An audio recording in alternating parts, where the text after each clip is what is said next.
who was in charge of managing Project Gemini.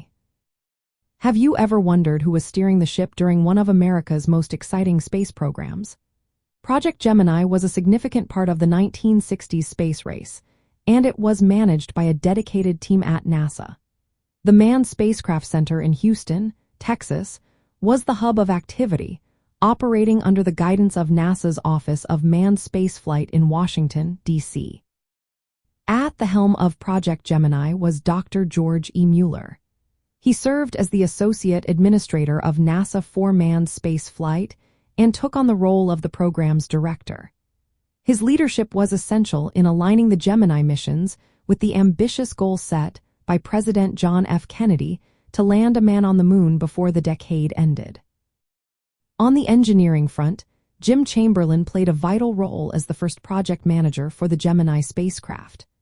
A Canadian-born engineer, Chamberlin had experience from the Avro Aero fighter project. He led the design and development of the Gemini capsule, which was built by McDonnell Aircraft Corporation. His team included many former Avro engineers who joined NASA after the cancellation of the Canadian Aero program. Chamberlin's work was key in creating the spacecraft that would carry to astronauts on missions to test important spaceflight techniques. Astronaut Gus Grissom also made a significant impact on the Gemini program. His input was so influential that the interior of the Gemini capsule was designed with his physical stature in mind.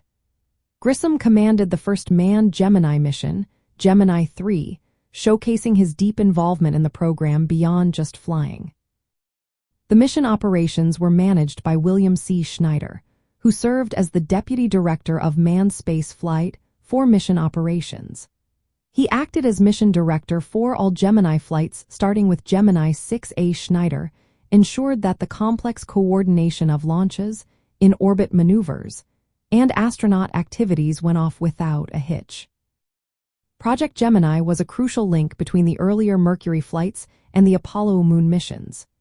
It was managed with a strong sense of teamwork, combining the talents of engineers, astronauts, and mission controllers.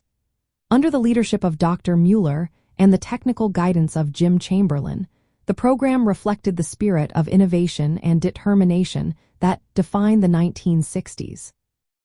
This era set the stage for America's eventual triumph on the moon, making Project Gemini a historic event in space exploration.